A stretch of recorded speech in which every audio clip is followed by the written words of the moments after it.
The Harry Potter movies are full of some very well-known actors. However, one thing you might not have known is that some of these beloved actors almost didn't get their role as the character they played. In today's video, we will be going over 7 actors that almost didn't get cast in the Harry Potter franchise. Be sure to subscribe to the channel and comment down below saying I subscribed to be within the chance of winning a shout out at the end of the month. Number 1. Daniel Radcliffe as Harry Potter. Think of it this way.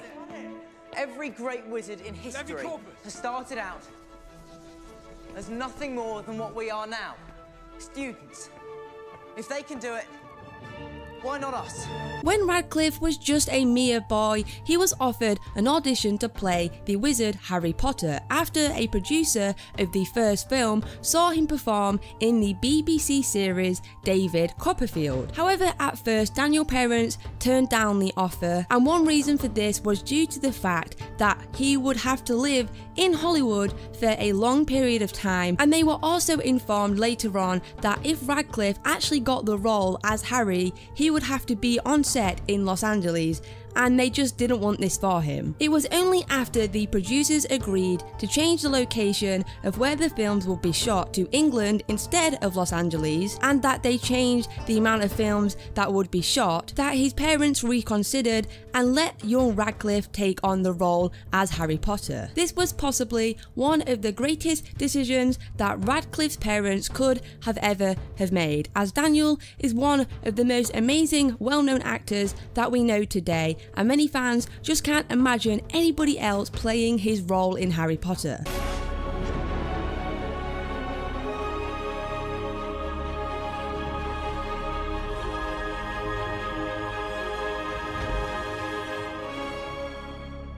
Number 2. Ralph Fiennes as Voldemort. Got to mean it, Harry.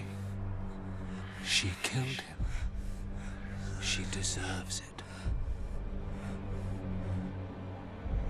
Ralph Fiennes, the actor for Lord Voldemort, was very close to not taking the role as the most dangerous villain in the series. One of the main reasons for this was simply because he had never read any of the books, as he just didn't find it that appealing. However, one night his sister decided to give him a quick call to persuade him to take on the role as Lord Voldemort, and she made him rethink his decision due to the fact that her children simply loved the series and they saw it fit to have their uncle in something they enjoyed reading, because then they could go ahead and enjoy watching it with a known family member in the movie. Only then, after the phone call, did Phineas take his role as Voldemort, and thank the Lord that he did, as his performance in the series was simply immaculate and the films would simply not match the same standard without his ability.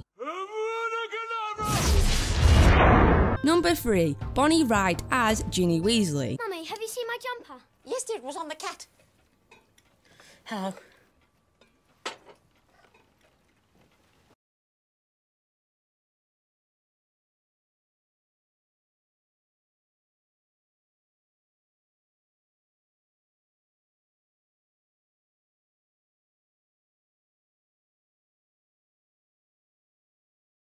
Bonnie Wright can be seen in the Harry Potter films as playing Ginny Weasley, the younger sister of the more popular Ron Weasley. However, this would not have been the case if not for a little convincing from her brother. Her brother had been able to convince her to take the role at such a young age due to the fact that she reminded him, both in personality and appearance, of the character in the books. Due to her young age and developing mind, it was more than enough to convince the little Bonnie to take the role and therefore lead on a very well represented and entertaining character for the film adaptations of the stories. If it wasn't for her brother, she may not have taken on this role, so she really has him to thank for her success. A variety of opponents. Now, as many may know, Fantastic Beasts and Where to Find. Number 4. Johnny Depp as Gellert Grindelwald, but it is connected to the universe in a multitude of ways. It is the prequel to the series and also a spin-off, so this still counts. awards. Johnny Depp was a fairly significant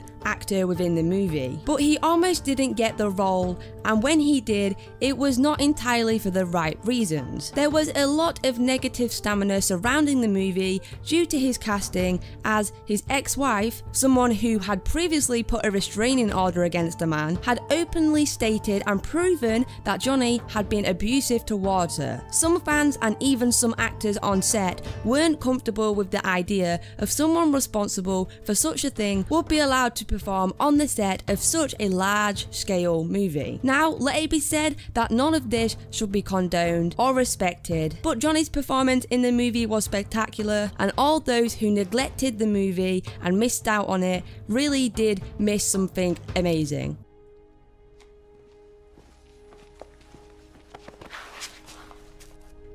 Number 5. Emma Watson as Hermione Granger.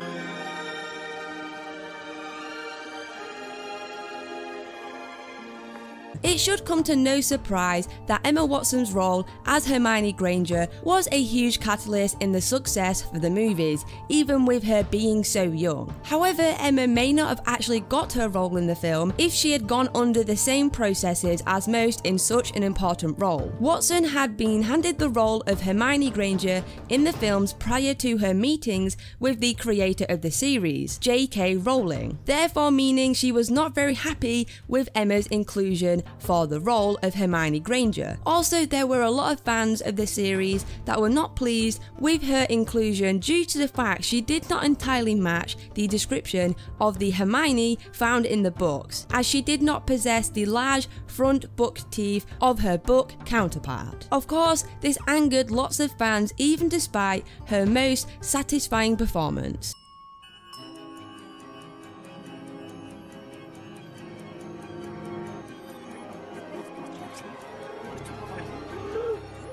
Number 6. Tom Felton as Draco Malfoy. Harry Potter has come to Hogwarts. Harry Potter. This is Crabbe and Goyle. And I'm Malfoy. Draco Malfoy. Probably one of the luckiest cast members for the movies comes Tom Felton, the one who acted as Harry Potter's human nemesis Draco Malfoy. If not for Tom's naturally fitting and strikingly similar appearance to the character of Draco Malfoy in the book, then the role would definitely have gone to somebody else. There isn't much more to say about it really. Yes, Felton could act and he was very good at what he did, but he simply got lucky due to the fact he looked so similar to the character described in the books. Scared, Potter? You wish.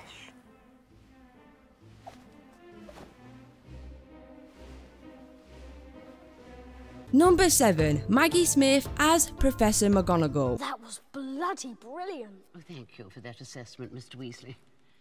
Perhaps it would be more useful if I were to transfigure Mr. Potter and yourself into a pocket watch. That way one of you might be on time. We got lost. Then perhaps a map.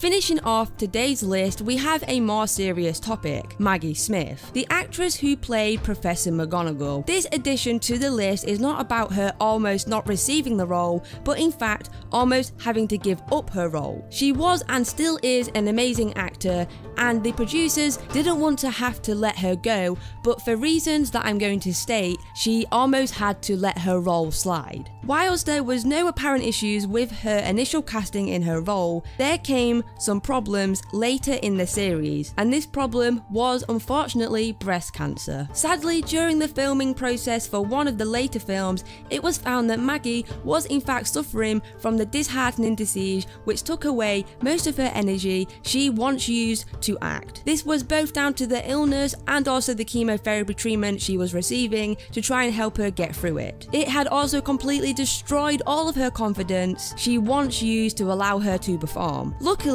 Maggie was able to power through such a terrible time and give us all the amazing performance that we see within the movies today. Not at all, Dolores.